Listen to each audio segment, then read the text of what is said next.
Hare Krishna devotees, welcome to Srimad Bhagavatam Stutis series. Today's shloka number is 42 of chapter 8, canto 1, where Kunti is glorifying the Lord. Vaime nanya vishaya matir madhupate sakrata madhupate sakrit ratim udvahatad adha radim udvahatad datta gange vaugham udanvati. Gange Vaugam Udanvati. Word for word meaning, translation, and purport by His Divine Grace, Srila A.C. Bhaktivedanta Swami Prabhupada, Srila Prabhupada Ki Jai. Twai, unto you, may, my, ananya vishaya, unalloyed, matihi, attention, madhupate, O Lord of Madhu, asakrit, continuously, ratim, attraction, udvahatat, may overflow, adha, directly, Ganga, the Ganges, Eva, like, Agham, flows, Udvanti, Udanvati, down to the sea. Translation. O Lord of Madhu, as the Ganges forever flows to the sea without hindrance, as the Ganges forever flows to the sea without hindrance, let my attraction be constantly drawn unto you. Let my attraction be constantly drawn unto you without being diverted to anyone else. Okay, so Prabhupada writes in the purport, perfection of pure devotional service is attained when all attention is diverted towards the transcendental loving service of the Lord.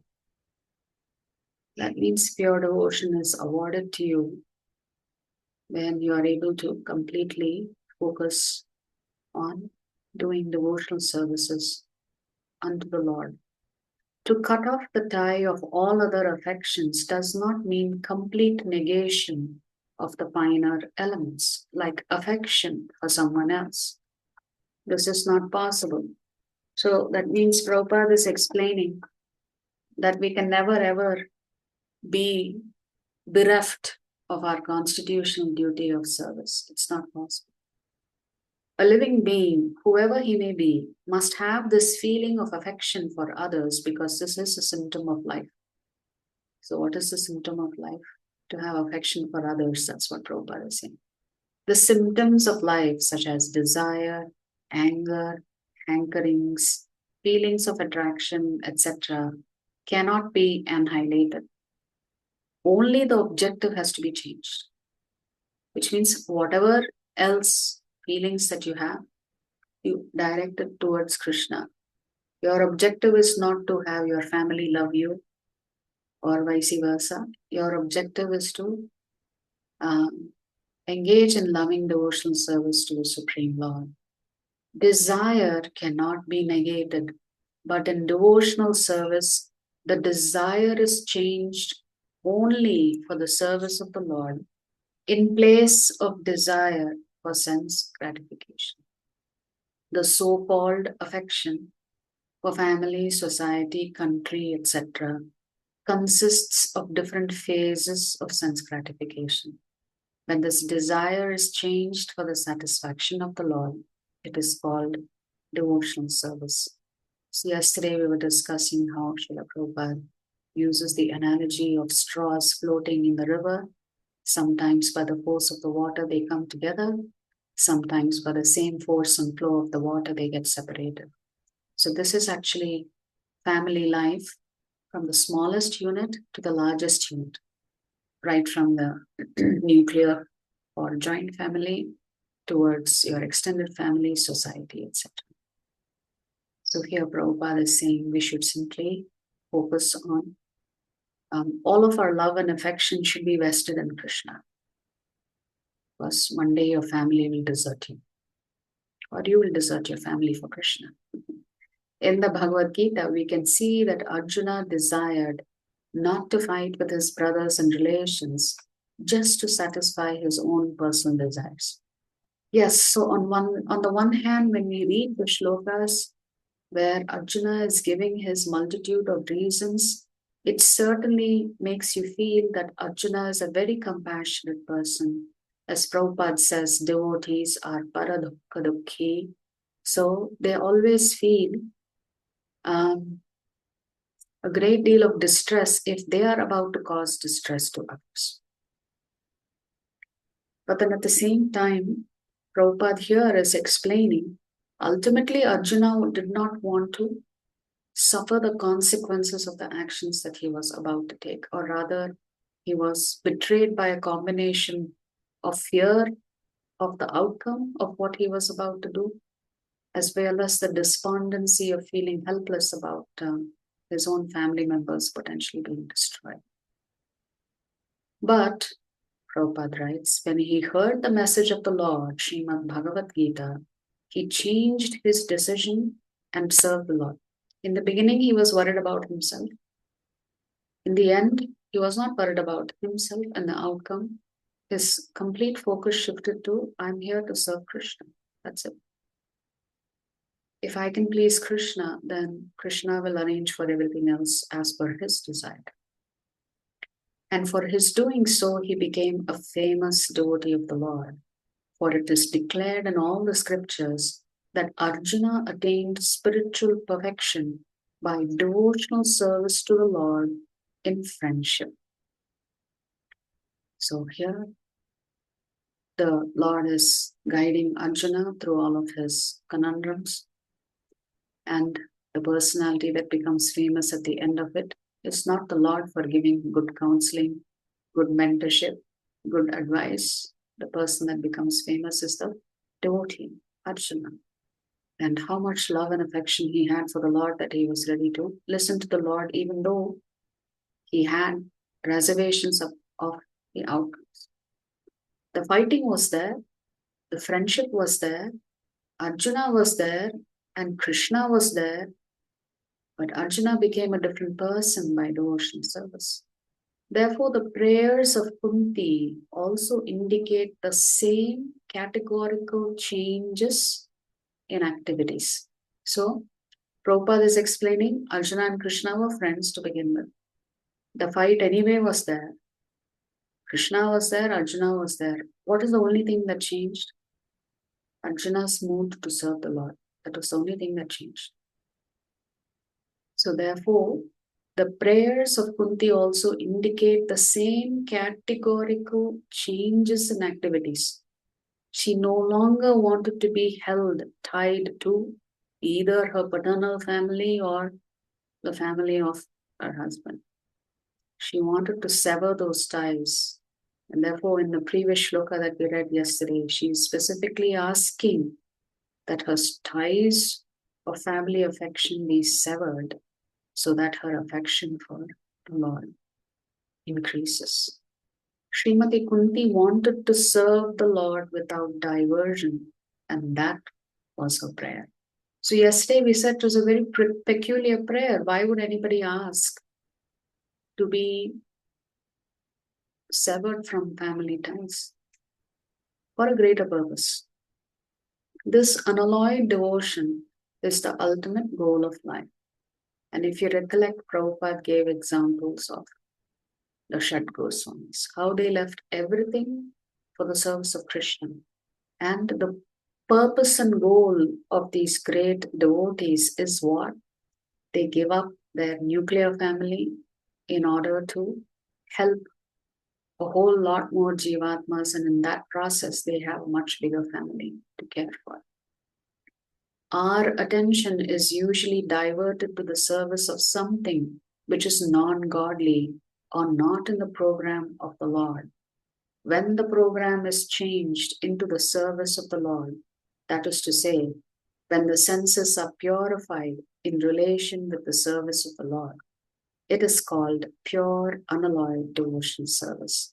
Srimati Kunti Devi wanted that perfection and prayed for it from the Lord. Her affection for the Pandavas and the Vrishnis is not out of the range of devotional service, because the service of the Lord and the service of the devotees are identical. So what does it mean then to be renounced from your family, to sever family affection and ties? Prabhupada very beautifully explains, if your family members are Vaishnavas, then by serving the Vaishnavas, you are anyway pleasing the Lord. So service to the Lord is not different from the service of the devotees. The word Prabhupada is using here is identical. Sometimes service to the devotee is more valuable than service to the Lord. So in the neophyte stages of bhakti, we'd rather serve the Lord than serve the devotees.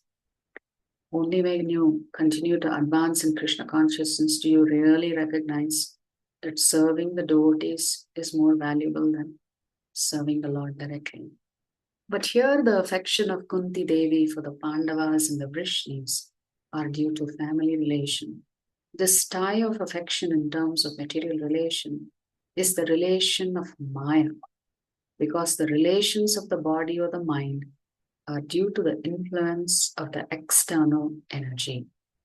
Relations of the soul, established in relation with the Supreme Soul, are factual relations. When Kunti Devi wanted to cut off the family relation, she meant to cut off the relation of the skin. Prabhupada calls it the skin disease, having family affection. The skin relation is the cause of material bondage, but the relation of the soul is the cause of freedom. This relation of the soul to the soul can be established by the medium of the relation with the supersoul.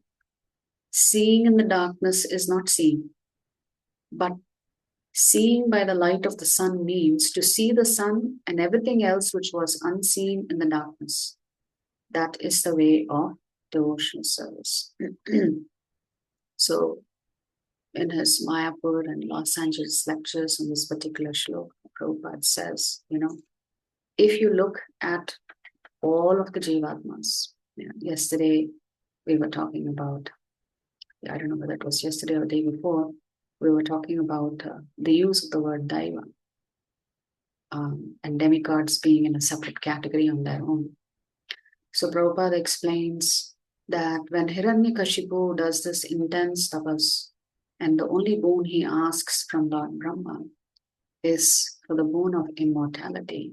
So Brahma tells him that I cannot give you this particular boon to make you immortal, because I myself am not immortal. I myself have the death knell coming towards me.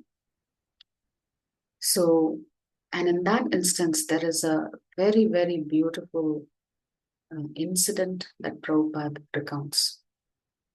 And this particular lecture that Prabhupada was giving in Mayapur happened on October 22nd, 1974. And in this particular lecture, Prabhupada references an incident that happened to him the previous day. And in this reference, Prabhupada says, there was a snake that was about to attack Srila Prabhupada.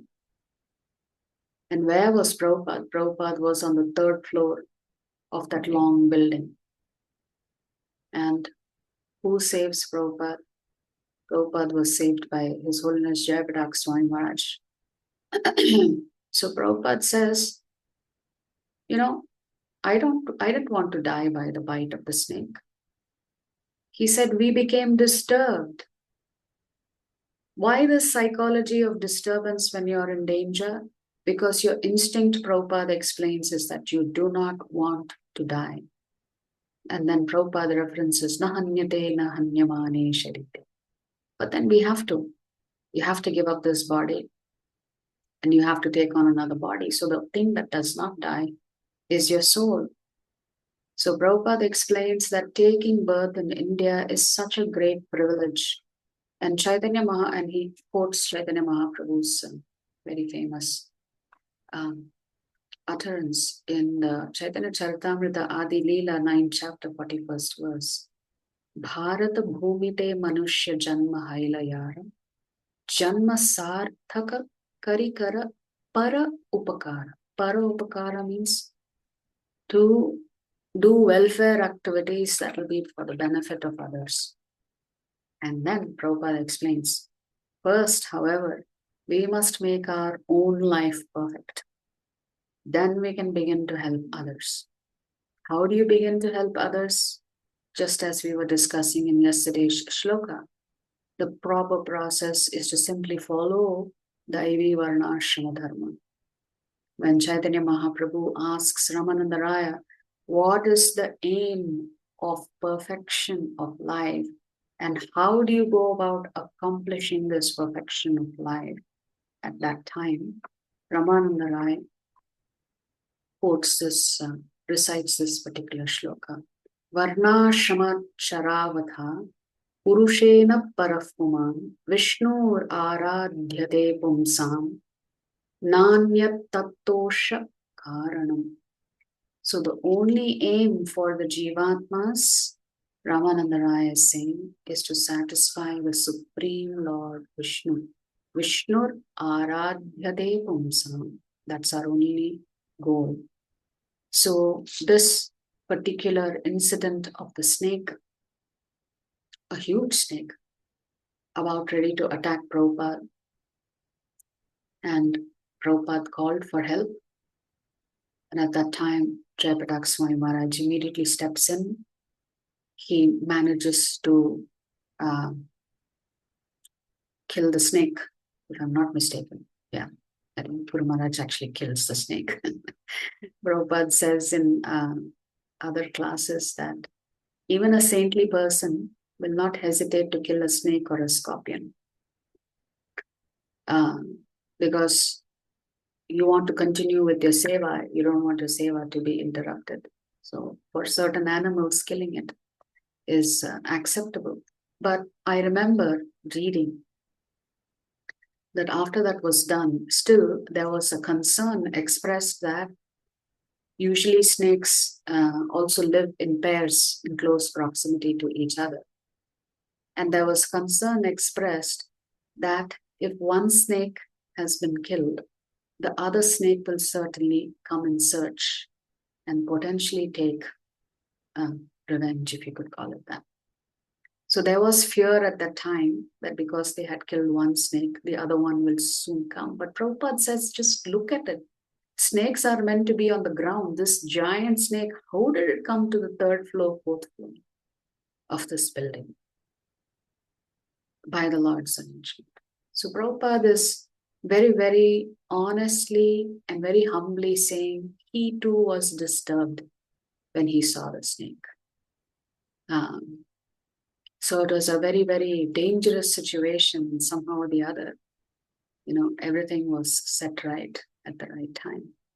So Prabhupada says, yes, we all have a fear of death because we want to live forever. But actually you do live forever. Na hanya deha, na hanya mani sharire. Your soul is eternal. But in that instant, everybody feels and experiences some amount of fear and trepidation that they are about to give up their life. So here, Kunti Devi is saying, once I have severed the ties of affection with my family members, she's requesting the Lord that her thoughts, her senses, everything be absorbed in Krishna. Just like the Ganges forever flows to the sea without hindrance, my attention, my dear Lord, should be always drawn to your lotus feet, and it should not be diverted to anything else. This is a desire of Kunti Devi for pure devotional service, to perform pure devotional service. Of course, she is already a pure devotee, no doubt about it. But pure devotees do not recognize themselves as pure devotees. Somebody else has to recognize them as a pure devotee. So they are always in a humble mood, asking the Lord that they should always be attached to His lotus feet. That should be where our mind, intelligence, senses, everything should be drawn towards Krishna. If you like our videos, please subscribe to our channel and turn on the bell notification. If you'd like to join our classes every day, please check the details in the description section of this video. We look forward to serving you.